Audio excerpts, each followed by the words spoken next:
ৰাজনীতিত বিজেপিৰ বেলি ডুব গৈছে।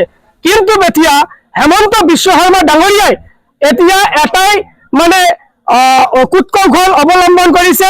বিজেপিৰ উদ্ধাৰৰ এটাই ৰাস্তা, বিজেপিৰ উদ্ধাৰ মানে নিজকে উদ্ধাৰ কৰা, দলটো উদ্ধাৰ কৰাৰ আৰু চৰকাৰ প্ৰতিষ্ঠা কৰাৰ ক্ষেত্ৰত আমাৰ দৃষ্টিগোচৰ হৈছে এতিয়া বিটিচিক বাছনি কৰি লৈছে। বিটিচিৰ 15খন বিধানসভা সমষ্টি অবিহনে যে হেমন্ত বিশ্ব শৰ্মা ডাঙৰীয়াই যে পুনৰবাৰ চৰকাৰ গঠন কৰিব নোৱাৰে এই কথা স্পষ্ট হৈছে।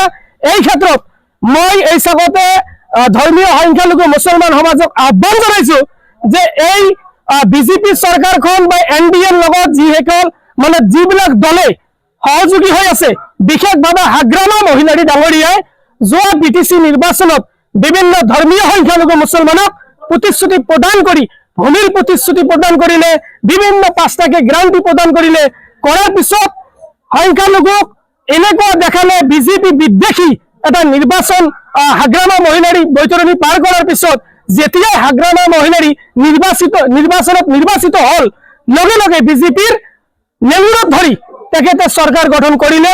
এতিয়া এই BPF দলে এতিয়া কৈ আছে যে বিজেপি নহয় NDA, BPF নহয় NDA হিচাপে বুলি ক'লে আজি সংখ্যালঘু সমাজক আহ্বান জনাইছো, আজি যি আপোনালোকে সমাগত যি সুবিধা পাইছে এই ক্ষেত্ৰত যদি বিজেপিৰ হেমন্ত বিশ্ব শৰ্মাৰ নেতৃত্বত যদি বিজেপি চৰকাৰখন যদি আপোনালোকে পুনৰবাৰ নিবিচাৰে তেনেহলে এই বিজেপি আৰু বিজেপিৰ লগত সহযোগী দলবিলাকক যেনেকে BPF দলটোক তেনেহলে কিন্তু বয়কট কৰিব লাগিব।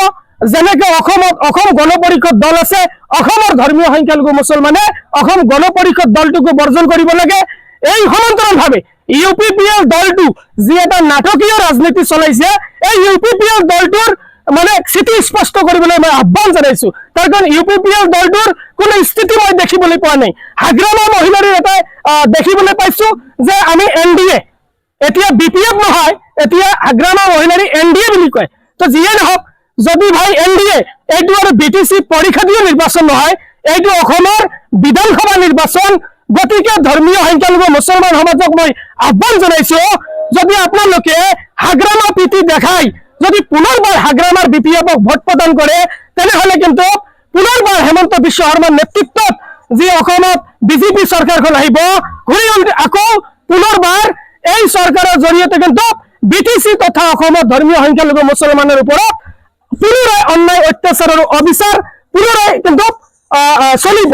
গতিকে এই হাগ্ৰামা মহিলাৰীকো বৰ্জন কৰিব লাগে সংখ্যালঘু সমাজে, লগতে UPPLকো বৰ্জন কৰিব লাগে।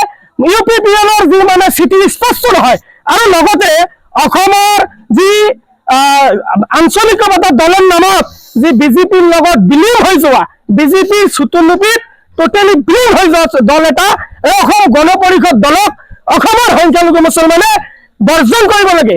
যদি তাকে নকৰি যদি আপোনালোকে যদি ভাবে এইবিলাকৰ নেঙুৰত ধৰি এইবিলাকক ভোট প্ৰদান কৰিব লাগে তেনেহলে ভাই চিধা চিধি হেমন্ত বিশ্ব শৰ্মাকে ভোট দিয়া ভাল হ'ব। যদি এই অগপৰ হাগ্ৰামা আৰু পূৰ্বতকে ভোট দিব লাগে তেনেহলে ডাইৰেক্ট চিধাকে মামাকে ভোট দিয়ে ভাল হ'ব। গতিকে যদি হেমন্ত বিশ্ব শৰ্মা ডাঙৰীয়াৰ পুনৰবাৰ অন্যায় অত্যাচাৰ অবিচাৰ আৰু সাংবিধানিক আমাৰ যি অধিকাৰ খৰ্ব কৰাত হেমন্ত বিশ্ব শৰ্মাই দিনে নিশাই যি মুছলমানক অত্যাচাৰ কৰি আছে এইবিলাকৰ পৰা যদি পৰিত্ৰাণ বিচাৰে তেনেহলে সংখ্যালঘু সমাজ এতিয়াই আপোনালোকে সময়ৰ আহ্বান, সময়ৰ গতিত যিহেতু সময় আহ্বান জনাইছে আপোনালোকক যে এতিয়া আপোনালোকে বিবেচনা কৰক যে একচুৱেলি হেমন্ত বিশ্ব শৰ্মাৰ নেতৃত্বত চৰকাৰখন বিচাৰে নাকি হেমন্ত বিশ্ব শৰ্মাৰ বিৰুদ্ধে বিকল্প চৰকাৰ এখন অসমত বিচাৰে।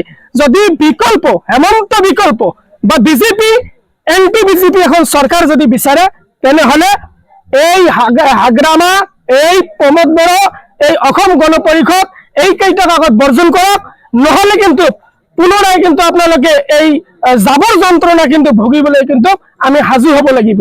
গতিকে এই চাগতে যেহেতু সময় সমাগত মই সমূহ সংখ্যালঘু সমাজক এই ক্ষেত্ৰত আপোনালোকে এটা সুস্থ চিন্তা কৰি নিজৰ অধিকাৰ, সাংবিধানিক অধিকাৰ আৰু নিজৰ যি অস্তিত্ব ৰক্ষাৰ ক্ষেত্ৰত আপোনালোকে এটা বিবেচনা কৰিব বুলি মই আহ্বান জনাইছো।